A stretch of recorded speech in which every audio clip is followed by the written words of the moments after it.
शिवाजी को आणि त्यानं विडा उचलला. नवतेच अफजल खाने,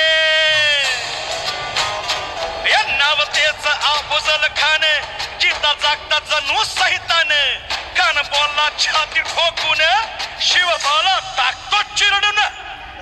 मरहबा सुभानअल्लाह. कौतिक झालं दरबारात. खान निघाला मोठ्या गुरमीत.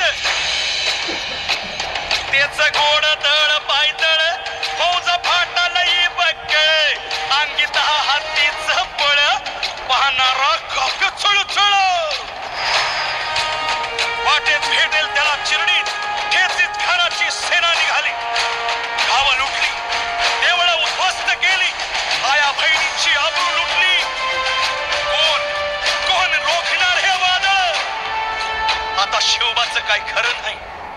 इकडं निजाम, तिकडं मोगल, पलीकडं इंग्रज. जो तो हेच बोलू लागला. राजाची सेना मुठभर, खानाला कसा खोपणार? काय लढवावा हुन्नर, चिंतेत बंद सरदार. पण आई जिजाऊ काय म्हणाल्या? शिवबा केवळ आमचा पुत्र नाही तर अवघ्या मराठी जनांचा स्वाभिमान आहे. या मातेने आपला पुत्र गमावला तरी बेहत्तर, परंतु लहानपणी पळून जाऊन या मराठी मुलखाचा स्वाभिमान गमावता कामा नये. अशा वाघिणीचा त्यो छावा,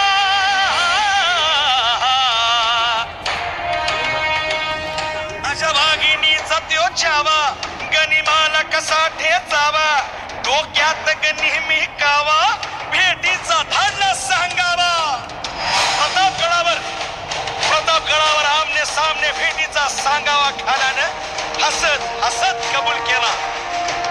दिवस ठरला आणि ठरल्याप्रमाणे प्रतापगडच्या पायथ्याशी खान